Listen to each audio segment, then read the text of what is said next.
de circuitos RLC. ¿Sí hicieron los problemitas del viernes? ¿Tuvieron alguna dificultad para resolverlos?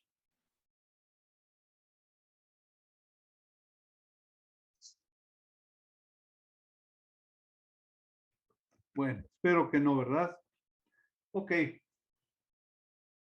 Vamos a ver ahora lo que corresponde a la parte de circuitos RLC. Y vamos a empezar con un circuito RLC serie, como lo ven ustedes en su esquema gráfico, en donde tenemos una fuente de corriente alterna que está enviando un voltaje a través de un circuito que tiene una resistencia, una bobina y un capacitor.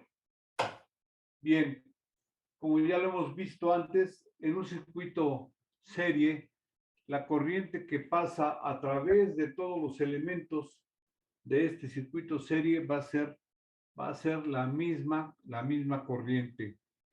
Lo que va a tener una variación van a ser los voltajes, las caídas de voltaje a través de cada uno de los elementos, como en este caso la resistencia, la bobina y el capacitor. La corriente, como la corriente es la misma que pasa a través de todo el circuito, es lo que nosotros vamos a tomar como referencia para hacer nuestro diagrama de fasores.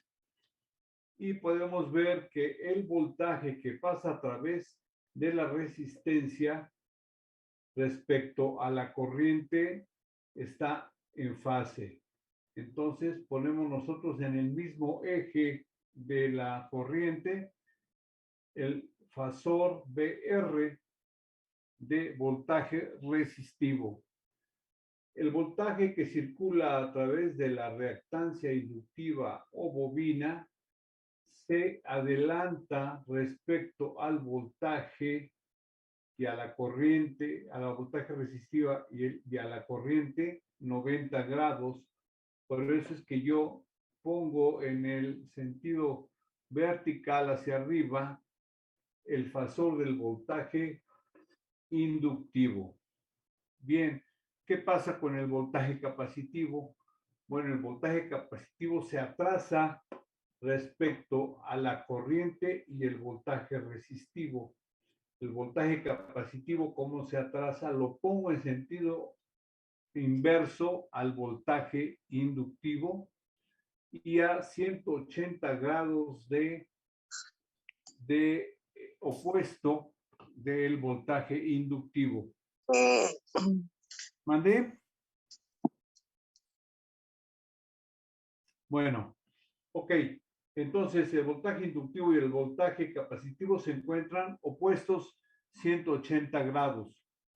En este caso, yo puse el valor del voltaje inductivo más grande que el voltaje capacitivo, ¿verdad? Entonces, yo para poder hacer mi triángulo de voltajes en un circuito RLC, voy a sumar algebraicamente los fasores BL y BC, de tal forma que entonces el fasor de mayor valor, al fasor de mayor valor le resto el fasor de menor valor.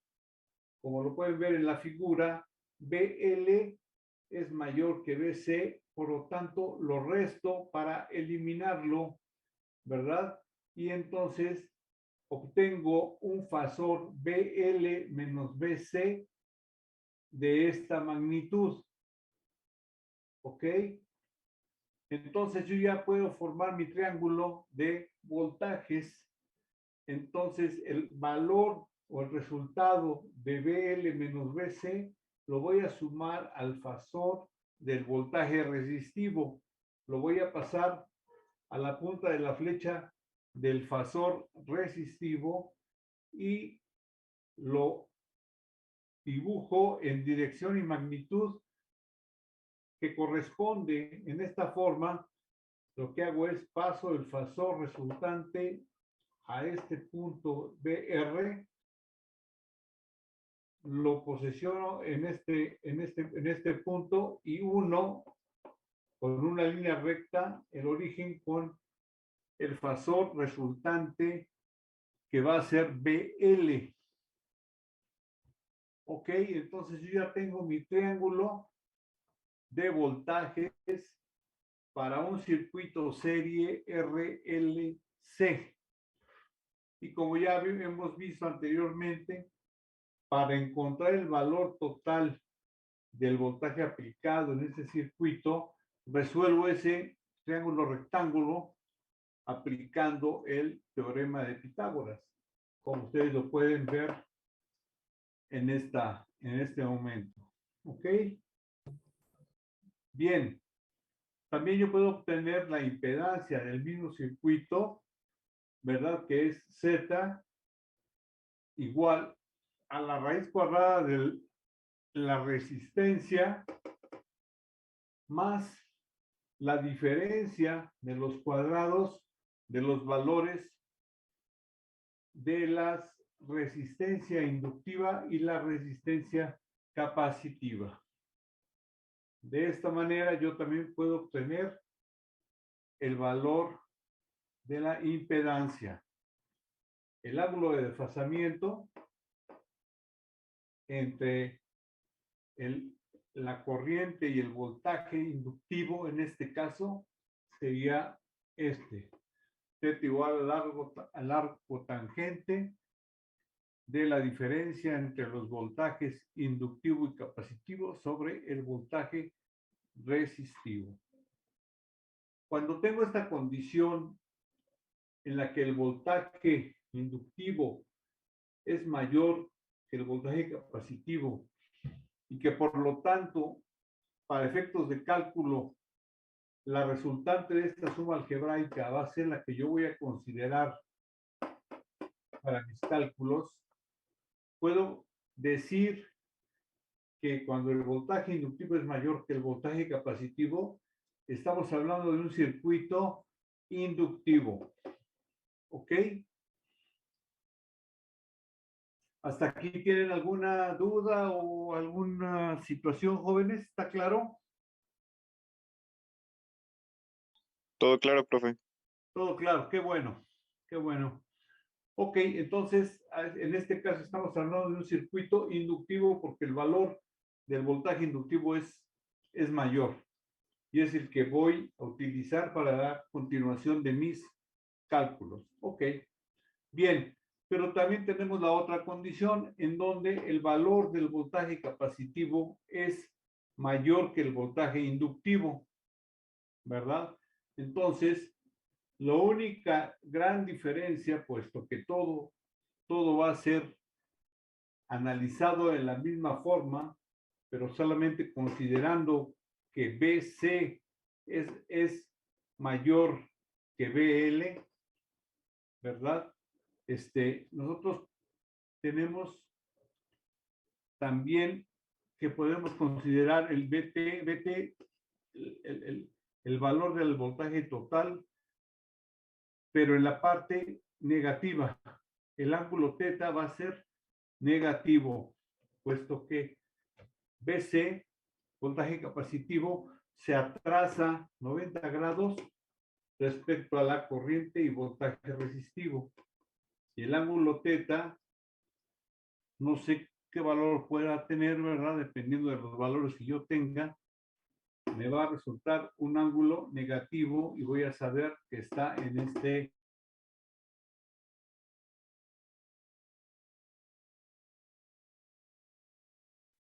Ok, jóvenes, ¿se entiende? Está claro cuando es inductivo y cuando es capacitivo mi circuito. Sí, profe, sí se entiende. O sea, los dos están bien. Bien, Sí, profe. copien estos datos en donde vamos a hacer dos ejercicios. Bueno, los van a hacer ustedes de tarea.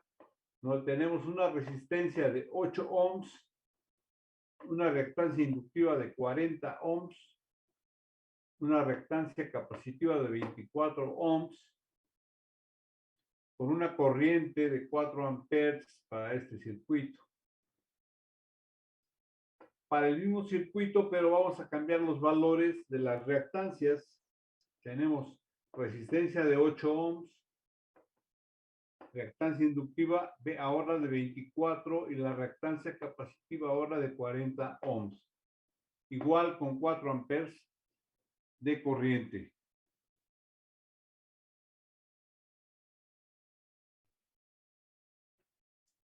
¿Ok?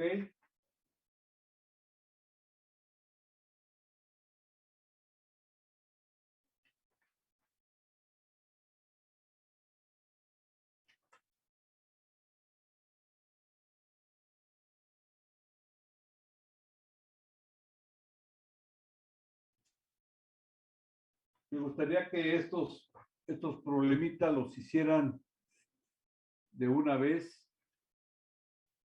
y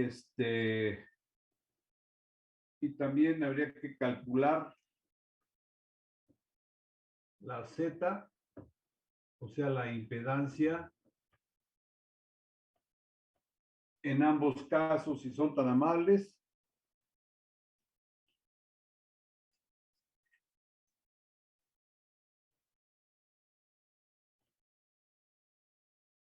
Y y sí, deben de considerar que la resistencia total del circuito no es la suma de las resistencias, ¿de acuerdo?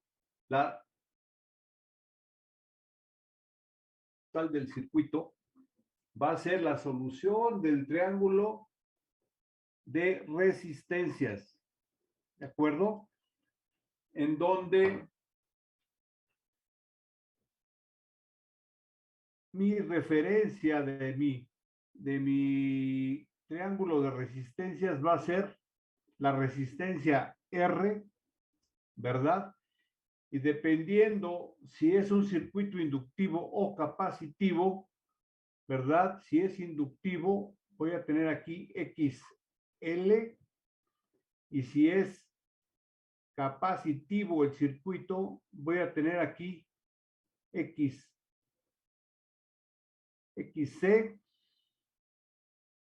¿verdad?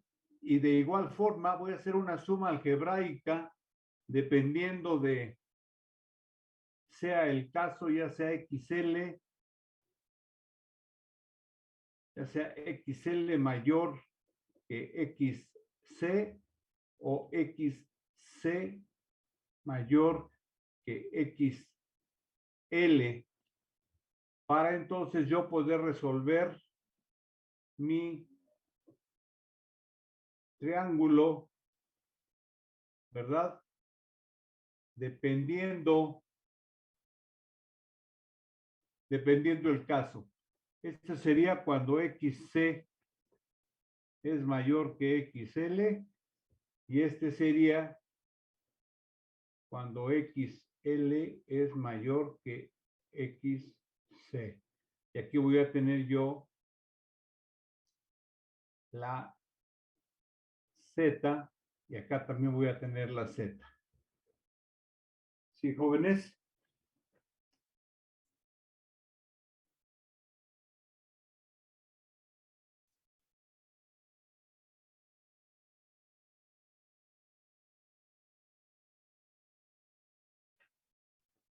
Y de esta forma también puedo calcular mi ángulo de desfasamiento del circuito, ¿verdad?